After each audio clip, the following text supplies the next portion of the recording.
there everybody, and welcome to yet another video, and welcome to yet another review video. Excuse the wet hair, I just took a shower. This has been a long day at work and then at the gym, but I have finally seen all the episodes of Andor Season 2, and I am here to review the 2 episodes that were at the very end, the finale of Andor Season 2, and I wasn't disappointed. It is precisely that, which I have been saying since I started making videos about the second season, and that is, it is a very well made, very well produced show that really can be put out of the entire Star Wars Skywalker saga and viewed as the first season being a heist television series in space, and the second season kind of a space drama, really. I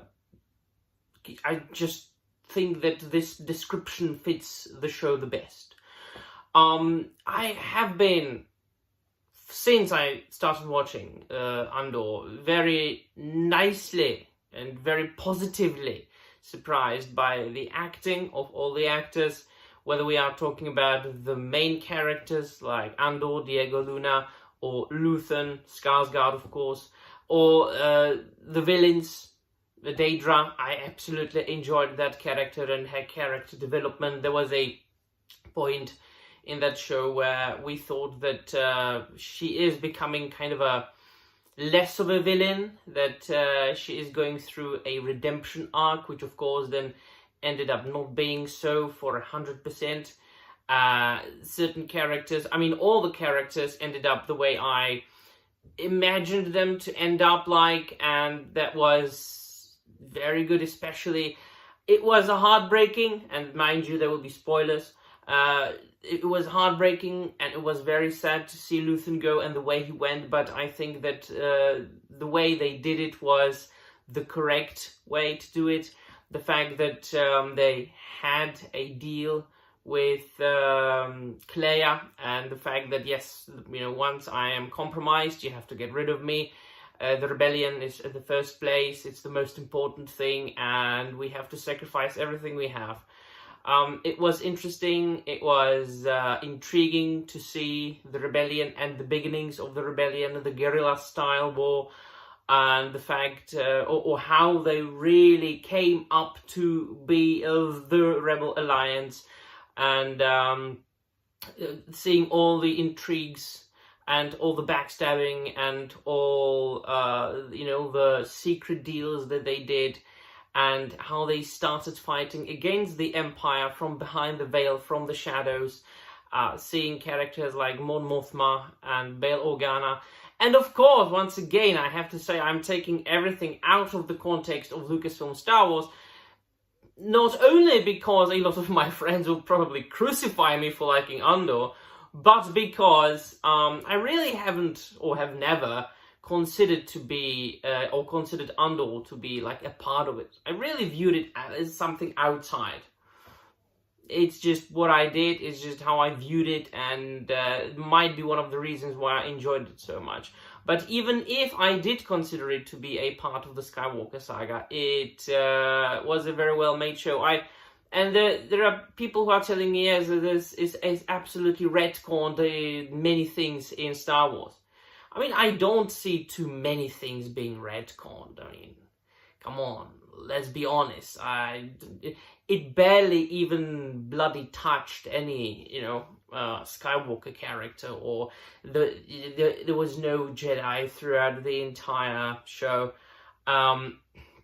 Yes, well, we could be talking about, but there wasn't even in the show, was it? There was like a weapon in one of the Star Wars shows that it was like a laser that went around and around and destroyed everything around it. And I think it was my friend Stig who very wisely pointed out that if they used that weapon, when they attacked Death Star in A New Hope, they would get rid of all the turrets. Yes, but I don't think it was in Andor, so don't think that argument applies here very much. But I also did like how they ended up the show, and the fact that it basically directly goes into Rogue One, which among people is I would say, the most popular and the most beloved, the least hated, shall we say, of all the Disney Star Wars, Rogue One. And I just, really, I mean, throughout the entire show, I was hoping for a little cameo here and there by some of the characters, maybe, but it's just who we are, right? We see Star Wars, we hope to see something, but something more familiar. But then again, I am happy that they did something different. It was apparent that they are trying to reach different subject matters and different kinds of audience with all that they are doing, and it's hit or miss. In most cases is miss, like in the case of Obi-Wan Kenobi, but in this case it's a direct hit, it's a bullseye. I really did enjoy it, and come the weekend, I am pretty sure that I'm going to rewatch Rogue One. I really do have to highlight the acting performances once again. And even of the minor characters, like the mother of I'm always blanking on the name of that guy who started off as like a security officer guy who he dated Daedra. Cyril, that's his name. Cyril's mother. Her role is such a great actress. I feel sorry for her, for what happened to her son.